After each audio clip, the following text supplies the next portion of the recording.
Welcome to Chapter 2, the Marketing Research Process and Proposals.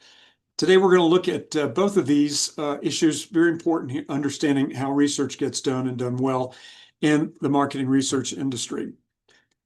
I began my career in the marketing research industry at a statistics boutique in Atlanta called SDR Incorporated. I was a quantitative analyst there, and we did work with secondary data, but mostly it was primary data. Okay, it was survey data that was focused on issues that we had developed, and we were coming back to address issues for our clients there. This is the information research process. 5 airlines, American, Delta, Frontier, Southwest United. Which would you prefer to fly? Well, it turns out nationwide that Southwest comes up the best on the dimensions like on-time departures, fewest cancellations, these kind of issues. So all that has been done through survey research, but is focused on kind of the sub elements for flying. Situations when research may not be necessary, insufficient time frames, you don't have time to field a project, inadequate resources. A lot of nonprofits are in this situation. They just don't have the money to do marketing research, and then the costs outweigh the value. Back in the day, the cheapest research project I worked on, we charged $15,000 for. So it is it takes some money to get into the research game and do this in the correct way. Steps in the research process are these. You got 11 of them here that our book authors, Ortano and Harrison, describe. Identify and clarify the information needs, define the research questions, specify the research objectives, and down through preparing and presenting the final report. These are important for us to understand, but these really represent the scientific method. So we're developing questions, obtaining data to address answers for these questions, and then making decisions based on those. Exploratory research has 2 objectives: to just get a feel or a lay of the land, but to define the problem situation. Descriptive research collects quantitative data, and survey research, customer satisfaction research, it gives an up-to-the-date report on what's happening with regards to customer satisfaction. Predictive research, trying to understand through the way variables are related to each other what might be happening in the future. So purchase intent might be a predictor variable there, a dependent variable in your study. There's different constructs. So we have several questions for each of these constructs, like brand awareness, brand attitudes. And in this way, we're able to triangulate and understand the measurement quality or measurement validity we have for measuring these different ideas or constructs like brand awareness. A final report has this kind of structure: an executive summary, introduction, definition of problem and objectives, how the study was done, research results and findings, limitations of the study. In my experience, clients usually were satisfied with a PowerPoint deck and a phone conversation briefing. Sometimes that would be done in person at their location. Some clients wanted a report, and so that meant that I would work 1 full day without interruption in my office, writing that 10-page single-spaced report with the graphs and the outputs, and that was probably at about $200 an hour for me to do that. Total cost of $2,000. The iceberg principle in our chapter here, I think, is a valuable one. The decision makers are looking kind of above the water. What they're seeing are symptoms, unhappy customers, low traffic, sales are down. The research would go down below to understand what are the causal reasons for these unhappy customers. It might be low quality products, could be poor image, these kind of things. Research study is needed for that. You can go to this link here and gauge what one of the current CEOs for the Boston Consulting Group is reporting on how CEOs think. CEOs are very much concerned with trends like artificial intelligence And the spending on that is doubled in the last year and is forecast to continue in the future that way as well. So being a student of the CEO is important to client-side research. They need to know what the CEOs are thinking, and reading popular business press, Wall Street Journal, are ways that they can do that. The 5 airlines here, you could go to this link and you could look at that report on and understand what dimensions United needs to improve for the purpose of becoming more preferred. I co-authored a research article a few years ago. It's called Helping Marketing Research Earn a Seat at the Table for Decision Making. So in this article, became apparent, and what I was trying to share was that there was an information value chain, and that this information value chain, you can think about a spreadsheet. In the cells of the spreadsheet, you had cell entries. That's data. And then if you had a column of cell entries, you could have a mean or average computed for that column, and that would give you an idea of central tendency. That's information, data with structure. And then if you wanted to compare columns in the spreadsheet, it might be customer satisfaction for your brand versus another column, customer satisfaction for your main competitor. And you can see that their average is higher than yours. That's now knowledge. You've got information in context, and comparisons is the route toward knowledge. You have decisions that are being made based on this, and then actions taken, and also metrics developed to monitor how the firm is doing in improving things with regards to customer satisfaction. Now, where do you think in the value chain here is where lackluster researchers spend most of their time? Well, if you said data and information, you're right. Okay. And so what they need to be moving over here to decision and actions. And the way they do that is doing studies that provide knowledge. And then they can address questions that are meaningful for their senior leadership. And so they need to take some risks. So they need to move from being inside sales to outside sales. And they do that within their company. One CEO of an electric utility based in Atlanta, he said that he was approached by MarketingResearch a while back, who asked him, "What do you want?" And the response was, "Well, what do you have?" And the researcher said, "Well, I don't have anything yet. That's why I'm here." And the CEO, kind of getting angry, said, "Well, then get out of here. You keep me from doing what I need to be doing." So the researcher in this situation was basically like a ticket seller behind a booth. Just tell me where you want to go, and I'll sell you a ticket for that. But that's not the reality of senior leadership in firms. So the researcher needs to be more like Kit Carson, back from the Old West, that he grew up with Native American Indians. He knew the languages. He worked with the U.S. Cavalry, and also explorers like John C. Fremont, and explored the West. And so the researcher needs to be relating information like, "Hey, I've got reports that our main client is going to defect to one of our major competitors."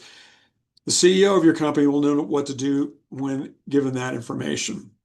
Now, when you look at this picture here, you see the young Kit Carson, and you see the keenness in his eye. The buckskins, okay, dressed for the field, not indoors, ready to go. Okay, so telling your senior leadership, we know the firm currently has this problem. We can resolve or minimize it by doing this study and acting upon what we learned. That's what you want to propose to management.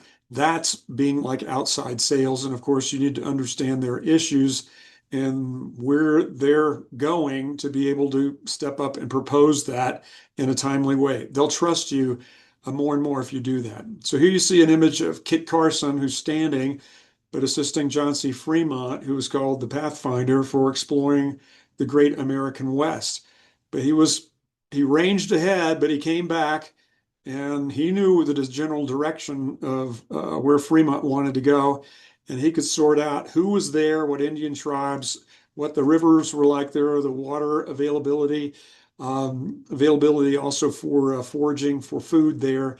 And he made those recommendations of Fremont, and Fremont went on to be a very big success as an explorer of the great American West. So for you, what this means in your role as a researcher, you want to be creating value. As a worker in any role or firm, that's what you want to do, not just wait until somebody tells you to do something. You want to be anticipating what needs to be done and proposing that it be done and then moving on it, just like Kit Carson did during the 1800s here in the history of the United States. Now, when you think about what step in the research process is the most important is the defining the problem step. So it's the first one. You could go anywhere in any direction, but you need to define what your objective is, and then you know what direction you should move out. So it takes a lot of thought, and actually we were rewarded for that in terms of upfront consulting in our projects for our clients at SDR. So steps in developing this problem definition is understanding a management decision problem, what management needs to decide about, and that usually is something related to dollars in terms of increased revenues, or savings, or people, hiring more people, firing more people. And then finally, there's the information that would help solve this problem for the managers. That's the marketing research problem. So here you can see the management decision problem is, should a new product be introduced? The corresponding marketing research problem is, determine customer preferences and purchase intentions for the proposed new product. So you can see they are different. A three-level conceptual map would give a topic, general topic. It might be customer satisfaction, so that I can explain something that so some information. Are we moving up or down in terms of customer satisfaction, so that management can invest $1 million in employee training in the best way to improve customer satisfaction? So that last line always should have some number in it that's relevant to management. So here you can see for Harley-Davidson, this three-level conceptual map could be, I'm studying dealer value, so I can explain dealer satisfaction so that management can further develop this brand and increase sales by 50% in 2001. So it happened. You got the degree, you're in the lobby, you're about ready to enter the elevator, but who gets in the elevator with you but the CEO? CEO turns to you and says, what are you working on now? Okay, the mistake is telling them you're busy. See, it's not, even the biggest laggard in your company says they're always busy. Okay, so what you can say is something like this. It relates to one of your projects. I'm working on loyalty, so I can explain the incentives needed to retain our blue chip customers so that our firm can spend $55 million for next year's retention program in the most effective way. When you give a response like this, the CEO will want to know where you work, what your name is again, and he's going to get with your boss and say, I was really impressed with the interaction I had today with you.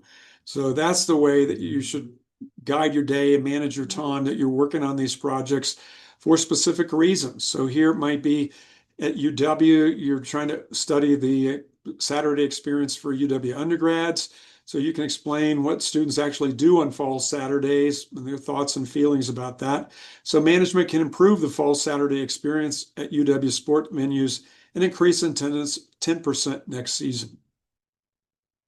Now, in the YO Courses modules, there's a reading there about experiential learning and defining the research problem. You can go there and challenge yourself on a Procter & Gamble Feel and Learn brand they had for the Pampers brand and for parents basically trying to toilet train their kids. You'd use this format. I'm studying a topic so that I can explain a question so that management can take an action, and you'd have the numbers in there, dollars and cents, percent gain or loss, some savings, that numeric.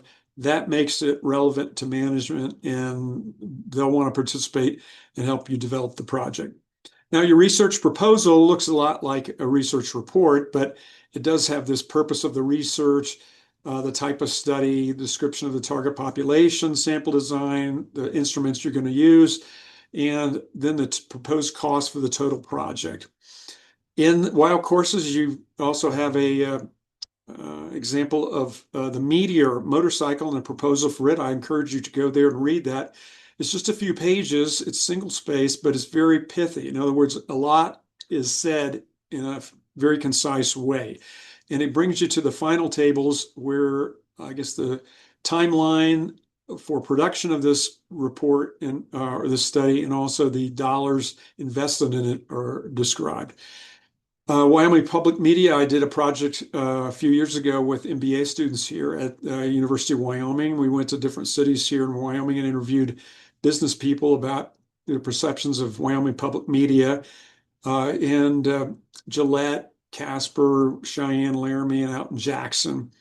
This was we went to a conference. It was the Public Media Directors Managers Conference in Denver. And here you can see that cost $3,550 to get our team down there. And also we did 5 city field interviews across Wyoming. And those totaled $2,100. And then we were paying incentives and finally had a final presentation trip in Jackson, Wyoming. That was $1,500.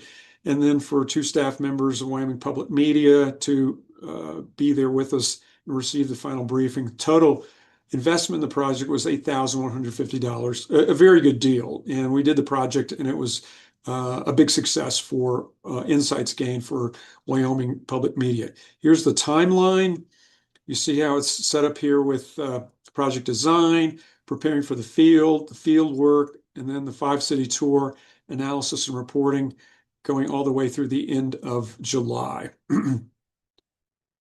We had critical success factors there in this project, and they were the ability to recruit informants, ability for us to elicit stories during the interviews from these business people. We had to drive safely and not get in wrecks, and also we had to identify the themes after we collected the data. And our students did that and had a very engaging briefing on the back deck of one of the benefactors of the University of Wyoming, their home there in Wyoming, looking up at the mountains, actually. So it was a big success. We actually saw a moose driving onto the property. It was quite a memorable time. There's also an Art for Youth A4Y theater proposal in Wild Courses. And here you can see the importance of presenting projected final outcomes so management can understand what kind of results they're going to see or what form they would be seeing them. And this motivates them to engage in the project. With regards to the timeline, you can have a PERT sequence. So you have a set of steps that you see here in the top part, but then you have Gantt planning, G-A-N-T-T, Gantt planning. And here you have time as your horizontal variable, and then the different steps in the project, A, B, C, and where they are positioned in the time sequence. And the final step in presentation would be J down there below. And so this helps manage the project once it is accepted by management. One of the things you don't want to do, this has come from the A4Y study. Here you see the different modules of the project: audience survey, national audience trends, metro customers, teen trends. And here you see the times going across horizontally. You want to stick with things and not have them procrastinate early on. If things get delayed, then that pushes your entire sequence of steps to be delayed, or you face a crunch period at the end that can be very stressful, and you don't want this to happen. So danger, danger, danger, don't go there. If it looks like this, you're going to be feeling like this, the Tasmanian devil in the end. It's going to be painful, and you're going to be screaming for a relief. So you can stress relief this way, but the bottom line is don't procrastinate. We